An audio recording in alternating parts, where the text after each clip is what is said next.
You guys were all thinking it, okay? I just had to immortalize it, all right? Now it's on the internet forever, but we're all thinking it. Hey, everyone. Happy Monday. Today's Monday, right? Yeah. Happy Monday. We have a verdict for LETECIA STAUCH, and according to Law and Crime, the jury were in deliberation for about 7 hours, 38 minutes, and 20 seconds. Court will recall 20 CR 1358, People versus LETECIA STAUCH. Record should reflect the jury has returned to the courtroom. Good afternoon, ladies and gentlemen. I see that juror number 5, that would be you, has all the instructions and things like that. That's usually a tip-off to me that you might be the foreperson. Are you, in fact, the foreperson? And has the jury reached verdicts in this case? Yes. All right. If you would hand the instructions and the verdict forms to Mr. Sproul, please. Why do you guys think she doesn't have her head down right now? You think she's going to finally fess up? Oh, I wonder what he's whispering to her. All right. The verdict forms do appear to be in proper order. She looks nervous. I know it's pixelated, but she looks nervous. I will have a question for you because there's some extra writing on here, but I think I understand what's going on. So with respect to count number 1, charge of murder in the first degree after deliberation, we, the jury, find the defendant LETECIA STAUCH guilty of count number 1, murder in the first degree after deliberation. Yes! With respect to count number 2, charge of murder in the first degree, child under 12 by a person in a position of trust. We, the jury, find the defendant LETECIA STAUCH guilty of count number 2, murder in the first degree, child under 12, position of trust. With respect to count number 3, charge of tampering with a deceased human body. We, the jury, find the defendant LETECIA STAUCH guilty of count number 3, tampering with a deceased human body. With respect to count number 4, charge of tampering with physical evidence, we, the jury, find the defendant LETECIA STAUCH guilty of count number 4, tampering with physical evidence.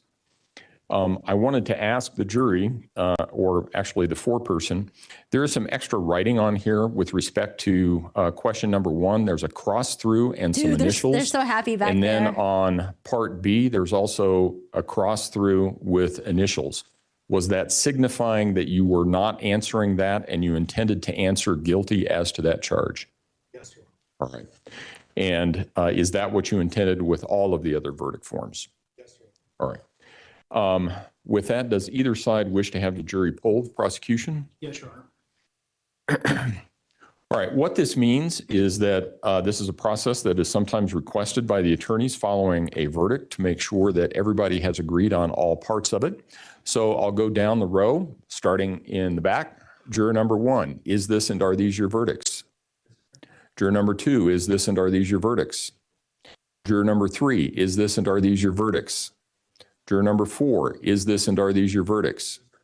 Juror number 5, is this and are these your verdicts? Juror number 6, is this and are these your verdicts? Juror number 7, is this and are these your verdicts? Yes, sir. Juror number 8, is this and are these your verdicts? Yes, sir. Juror number 9, is this and are these your verdicts?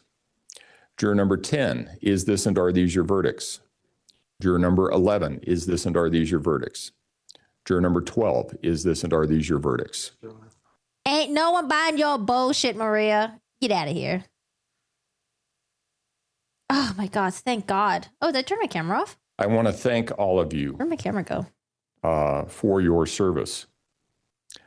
Jurors don't get a lot of training. However, you all were selected because you were willing to be open-minded and impartial, and were willing to make decisions based on the facts and the law. You, the jury, heard and saw the evidence. You paid attention all day, every day. Someone else may tell you they disagree with or they disagree with your verdict or some aspect of your service. They may want to express their opinion on the matter. However, we didn't ask them for any of their opinions. We asked you for your judgment. We asked you for your verdict based on the law and based on the evidence. Someone else may tell you they think they're better and smarter and more intuitive than all of you were. ignore them. I love this judge. Let's go. As a judge, rarely does a day go by that I don't make somebody in the courtroom mad. The fact that some people may disagree with your verdict or the law only means that those who disagree with you were not carefully selected to be fair and impartial. They did not take an oath to follow the law and to judge all of the facts, and they see it differently from you because they didn't see it all from the perspective you did. I love this judge. And they did not discuss the facts with 11 others who were also fair and impartial and sworn to follow the law. You decided this case. This verdict is your verdict. And this is the verdict in the case. No poll, no approval or disapproval, and no press analysis changes that fact. This is the verdict in the case. The press or someone else at some point may wish to talk to you.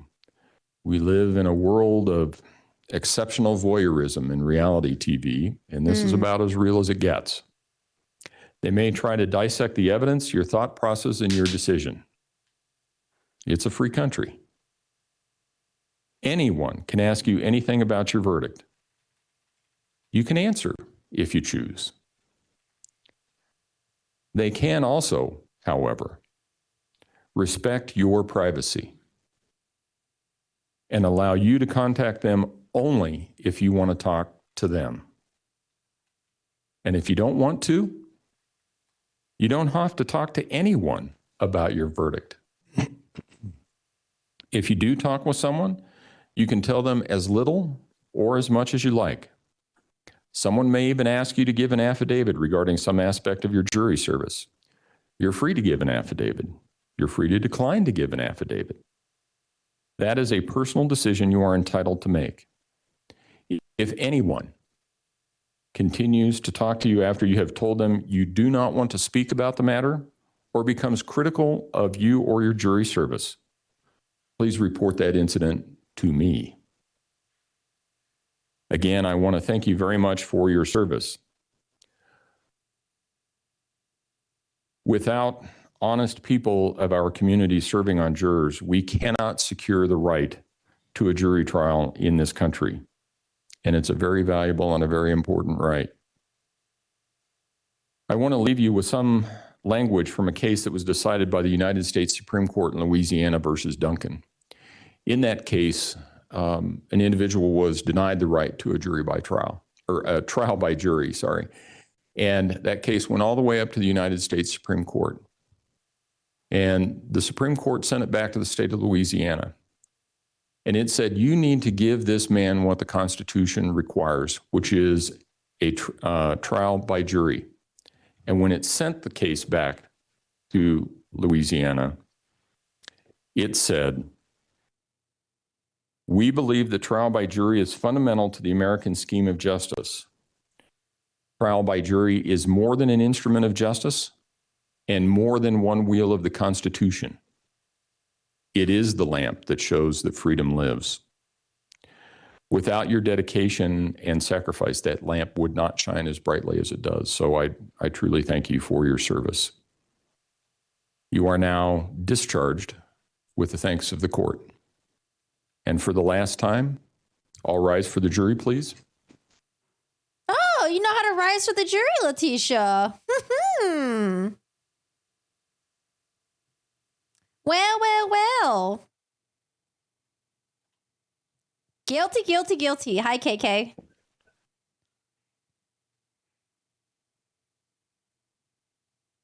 Oh my God, appeal. Oh, please. I mean, she might Thank try, you. May all right? be seated. Doesn't hurt to try. Ugh. Everyone has a right to appeal. I don't know how you want to proceed on sentencing. I do need to talk to the jury for a few minutes because I need to tell them some things about security issues, counseling issues, and things like that. So I do need to talk with them for a few minutes. I also didn't know if the family, the prosecution, anybody. Oh, victim impact statements? wanted to have some time to process the verdicts. I also understand that everybody's been here for 5 weeks, so I get that part too. So I'm open to whatever you want to do with respect to sentencing, but I probably am going to need at least a half an hour with the jury. A half an hour? I think that would be appropriate, Judge. The people are obviously ready to go to immediate sentencing. I believe defenses as well. Yes. Okay. And I can tell you that the family's been thinking about this day for over 3 years. They're ready to go to sentencing as well. Yes, let's go. Then give me about 30 minutes and we will come back and proceed to sentencing at that point in time. Huh? The Trump stuff already? All right.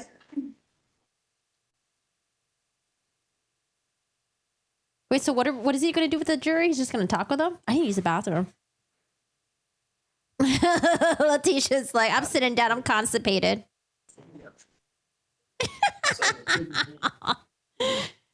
Trying to throw a yawn in. Oh, man. Leticia, she moving around a lot right now. Dude, none of her lawyers comforting her. Look at her sitting there. No one comforting her. No hugs from the lawyers? Wait, shoulder pat? Now he's like, I'm ready to get out of here too, dude. Oh, man. It's so funny just to see her watching.